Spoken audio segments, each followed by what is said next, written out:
বন্যা কবলিত ফেনীর নিম্নাঞ্চল ও নদী তীরবর্তী এলাকায় পরিস্থিতি ধীরে ধীরে স্বাভাবিক হচ্ছে।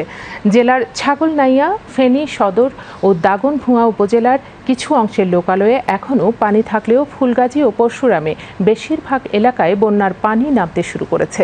দুর্গত এলাকায় পানি নামার সঙ্গে ভেসে উঠেছে ক্ষতচিহ্ন।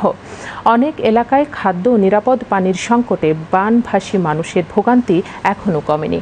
প্লাবিত ১১২টি গ্রামের লাখো মানুষ পড়েন চরম ভোগান্তিতে। এছাড়া ৮৩টি আশ্রয় কেন্দ্রে প্রায় ৯,৫০০ মানুষ আশ্রয় নেন। তাদের মধ্যে ইতিমধ্যে ৫,০০০ মানুষ আশ্রয় কেন্দ্র থেকে বাড়ি ফিরেছে। দুর্গত এলাকায় উপজেলা প্রশাসনের সঙ্গে সমন্বয় করে ২৩০ জন স্বেচ্ছাসেবক কাজ করছেন। জেলায় ত্রাণ কার্যক্রম পরিচালনার জন্য ২.৫ লাখ টাকা বরাদ্দ দেওয়া হয়েছে। সেনাবাহিনী নৌযানের মাধ্যমে উদ্ধার ও ত্রাণ কার্যক্রমে প্রশাসনকে সহযোগিতা করছে।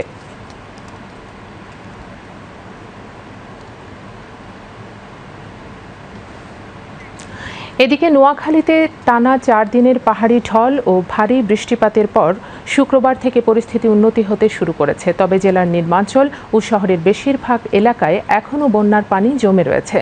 অতিবৃষ্টি ও পাহাড়ি ঢলে জেলার ৬টি উপজেলার ৫৭টি ইউনিয়ন বন্যা কবলিত হয়। এখন পর্যন্ত ১,৯২,৫০৩ জন মানুষ পানিবন্দী অবস্থায় রয়েছে। কবিরহাট ও সুবর্ণচর উপজেলায় আংশিকভাবে ক্ষতিগ্রস্ত হয়েছে ৪৫টি বসতঘর। দুর্গতদের চিকিৎসায় ৫১টি মেডিকেল টিম গঠন করা হয়েছে।